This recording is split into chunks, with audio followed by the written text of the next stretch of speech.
In this video, we're going to talk about double angle and half angle formulas.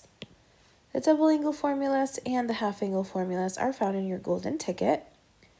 For double angle sine, we're going to multiply 2 times sine of the angle theta times cosine of the angle theta. For cosine of 2 theta, of a double angle theta, we're going to do cosine squared minus sine squared. Now, for these, there may be 2 variations. You might also see 1 minus 2 sine squared of theta, or you could potentially see 2 cosine squared of theta minus 1. These variations come by using the Pythagorean identities in your golden ticket. Remember that we have sine squared plus cosine squared equals 1. So if in the original formula I was to replace cosine squared, I would subtract the sine over, and I would get 1 minus sine squared of theta. So if I go back to the original equation and I replace this cosine with 1 minus sine squared of theta, because I have that negative sine squared minus another sine squared, that's how I get that there are 2 of them. Okay, so that's where that variation comes from. Same thing with the second variation. If instead I wanted to substitute in my sine squared, I would say that sine squared equals 1 minus cosine squared of theta.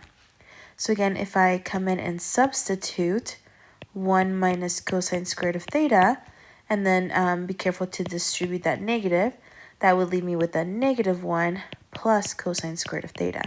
So because I have that plus cosine, that's 2 of them, and then the minus 1, that's where that comes from, okay? So you may also see those variations. That's why I am including that in the notes.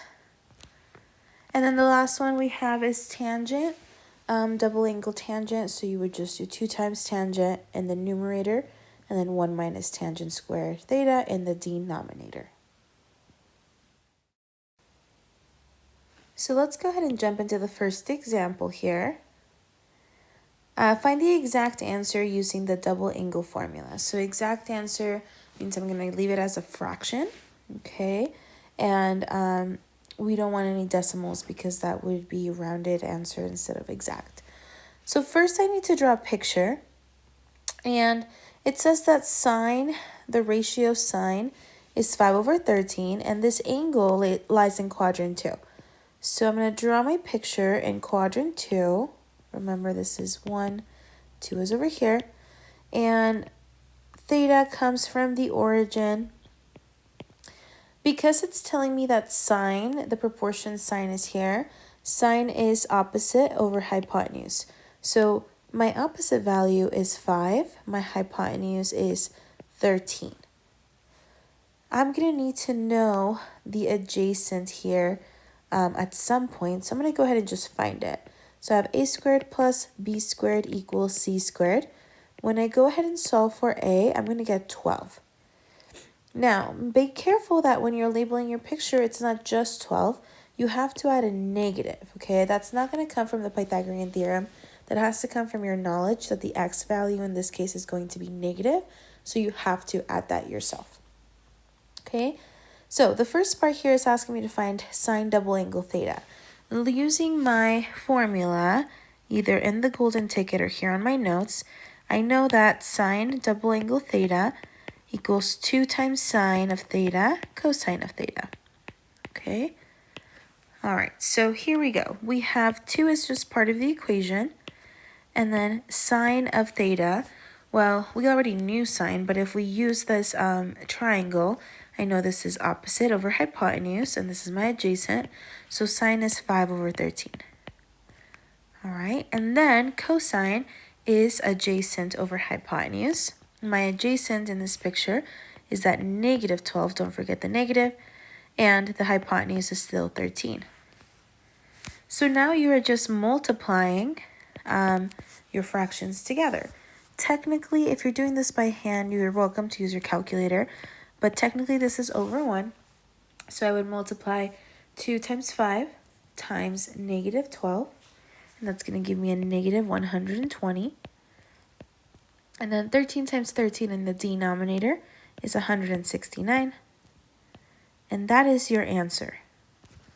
Okay, you're just going to leave it as a fraction. You are done. So the most important part here is to draw your picture, and that's definitely going to help you figure out the rest. Okay? Going on to cosine double angle, again, I am going to write down my formula, and that's cosine squared of theta minus sine squared of theta. So cosine, again, is adjacent over hypotenuse. My adjacent is negative 12, my hypotenuse is 13, and then I'm going to square that value, okay? And then minus sine is opposite over hypotenuse, so opposite is 5, hypotenuse is 13, and again, I'm going to square that value. So when you're squaring the numerator and denominator for the first fraction, you get 144 over 169. Minus, when you square the numerator, you get 25 over 169. Now, thankfully, I have the same denominator, so my denominator is going to stay as 169, and then 144 minus 25 is 119. That is my final answer there. Okay, and for this last one, we have tangent double angle theta, and my formula for tangent is tangent double angle equals 2 times tangent of theta in the numerator over 1 minus tangent squared of theta in the denominator. So using that same picture, I'm going to zoom out so we can see it. We have 2 times the tangent value is opposite over adjacent, so that's 5 over negative 12. In the denominator, I have 1 minus tangent again, so 5 over negative 12, and square that value. So if we simplify the numerator, that's going to give us 10 over negative 12. And then the denominator, I'm going to go ahead and square what's here, and that's going to give me 25 over 144. And then that 1, I'm going to turn into 144 over 144 because I want it to be 1, but I need a common denominator. So this is actually going to be 119 over 144, and that's going to go here in my denominator. Okay, so thinking about how we divide fractions, you're going to keep change flip or skip flip multiply, however you want to do that, or use your calculator. Either way, your answer should come out to be negative 120 over 119 as your final answer. Okay, our next example, we are going to find tangent double angle, but it tells us that my angle theta lies in the second quadrant again, so I'm going to draw my picture. Remember, the angle comes from the origin. And in this case, sine is opposite over hypotenuse. My sine is 4 opposite, hypotenuse is 5. Once you do the Pythagorean theorem, you'll get 3 for your adjacent side. But remember, second quadrant, the x value is going to be negative. And then I'll be writing down my double angle formula. So tangent double angle is 2 times tangent of theta in the numerator and 1 minus tangent squared theta in the denominator. So I have tangent in this case is opposite over adjacent, which is 4 over negative 3. And in the denominator, I have 1 minus that same value being squared. Okay, so my numerator multiplies out to 8 over negative 3. And the denominator, I'm going to simplify this again. This squared becomes 16 over 9. But I want to subtract it, so I'm going to turn this 1 into a 9 over 9. So my answer is going to be a negative 7 over 9. So negative 7 over 9 is my new denominator. So you skip, flip, multiply. I didn't show that process in the previous example. You are welcome to use your calculator here. Okay, so we get negative 72 over negative 21. and we're going to go ahead and simplify. These are each divisible by 3, and the negatives are going to cancel. So then my final answer is 24 over 7 once I simplify that fraction. Okay. Now we're going to talk about half angle formulas, and the half angles have a plus or minus in front of the radical. This plus or minus, the sign that we're going to add at the very end, is going to depend on which quadrant it's going to be in. So looking at the original angle and the trig value and that quadrant. So let me show you here. When we're looking at sine, thinking about your sine values, sine is your y value. So they're positive in the first and second and negative in the third and fourth. Cosine is negative in the second and third, but positive in the first and fourth quadrant. So that's where we're going to add those signs at the very end for our radical. So our problem's going to say find the exact answer using the half angle formula. So notice how this angle is 112.5. Now, for determining the sign at the very end, I need to think about where the angle 112.5 is going to be, which quadrant it's going to be. So at 112.5 degrees, cosine is negative in the second quadrant. So in my final answer, I'm going to have a negative. So make yourself a little note. That way at the end, you will go ahead and add that. Okay? Now, the half angle formula, essentially what we're asking ourselves is what angle divided by 2 is going to give me 112.5? That is the question you are trying to ask. And so if you work backwards, you figure out that that angle is actually 225. Okay? So essentially, I am using cosine of 225 divided by 2. That's the formula. I need to figure out what angle is going to give me that decimal value and then write it as a fraction in order for me to use the formula, the given formulas. Okay, now it's important to know what your sign is going to be at the beginning because then 225 is no longer in the second quadrant, so you don't want to get that confused. When I look at my formula, now that I've established that I'm using 225, I have square root of 1 plus cosine of 225 is going to be negative square root of 2 over 2. And then I'm going to divide that by 2. So again, I am substituting in the value right there, what the cosine value at 225 is. And that's a 45-degree reference angle. And it's going to be a negative square root of 2 over 2. Okay, then I'm going to go ahead and simplify this. In order for me to simplify the numerator in this fraction, this is technically me doing 2 over 2 plus that negative square root of 2 over 2. And if I simplify that further, okay, this is all still inside the radical, that's going to equal 2 minus square root of 2 over 2 divided by 2. Again, all of that's still in the radical. So continue to simplify that. My denominator here is technically 2 over 1. And the way you're going to simplify that fraction is you're going to skip the numerator. So this is going to stay the same, 2 minus square root of 2 over 2. Then you are going to flip the denominator, and that's going to become a 1/2. And you're going to multiply straight across. Okay. Now, the numerator is just being multiplied by the 1, so it's going to stay as 2 minus square root of 2. And the denominator is 2 times 2, which is 4. So all of that is still inside the radical, and so my final answer is going to have that big radical with 2 minus the square root of 2 in the numerator, a 4 in the denominator, And something super important that we cannot forget is that negative that we established in the beginning, and that's going to go in front of my radical for my final answer.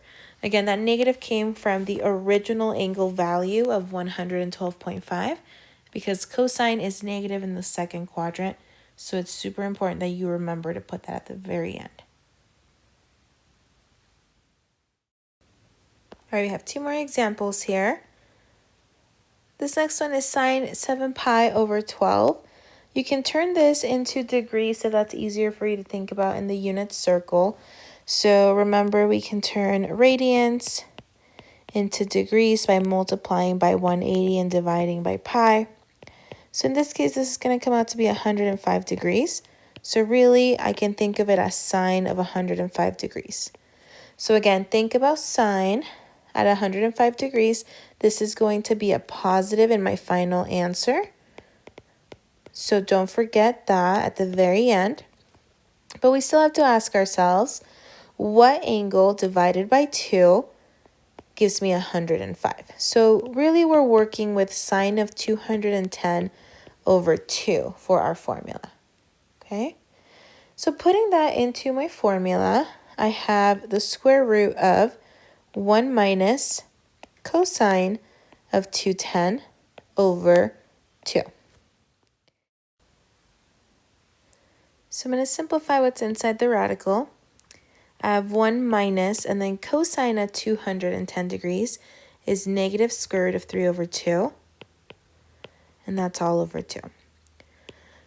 So these two negatives are going to become plus, and then this 1 I can rewrite as 2 over 2, so that I can turn it all into one fraction in the numerator, 2 plus square root of 3 over 2, and then that's still over 2. Remember that 2 can be written as 2 over 1, and that's going to help us here in a second when we simplify this a little bit further. We're going to keep this one the same, 2 plus square root of 3 over 2. We're going to change this to a multiplication, and we're going to flip that second fraction into a 1/2. And all of this is still under the radical. Okay. And then I'm just going to simplify the numerator and denominator. So the numerator multiplied by 1 isn't going to change anything. The denominator, 2 times 2, is going to be 4. I still have the radical. And if I remember that at the very beginning I established this was going to be a positive answer, then I'm going to add that positive in front of the radical. And that is my final answer for this one. Okay. And last one, cosine of 105 degrees. So again, cosine at 105 is a negative in quadrant 2. So I have to remember at the very end, I'm going to put a negative in front of the radical. The angle that I'm talking about is double that, so I'm really talking about cosine of 210 over 2. And I'm going to go on to my formula. So my formula tells me to add the cosine value at 210, and that's again a negative square root of 3 over 2. And I'm dividing that by 2. Changing this 1 into a 2 over 2 to help me add those two fractions. That's going to simplify to 2 minus square root of 3 over 2. All of it is over 2 in this case. And then this plus or minus, it becomes 1 minus there. I'm going to write this 2 more centered so we understand it's just one fraction. The 2 in the denominator can be written as 2 over 1 with a radical still all over that. I'm going to keep my numerator the same, 2 minus square root of 3 over 2. I'm going to switch this to a multiplication problem, and then I'm going to flip this fraction. All of that is still in that radical. Simplifying the numerator, that just becomes 2 minus square root of 3. The denominator is 2 times 2 is 4. Still have my radical there. And then my last step is to remember that I had a negative because cosine of 105 is negative in that second quadrant. And that is my final answer. So the biggest thing with this part is remembering your positive or negative in front of the radical based on the original angle. We know that you're going to double it to be able to use this formula, but you always, always, always use the original, and that's what's going to determine the sign in front of your radical. Okay? And that is the end of these notes.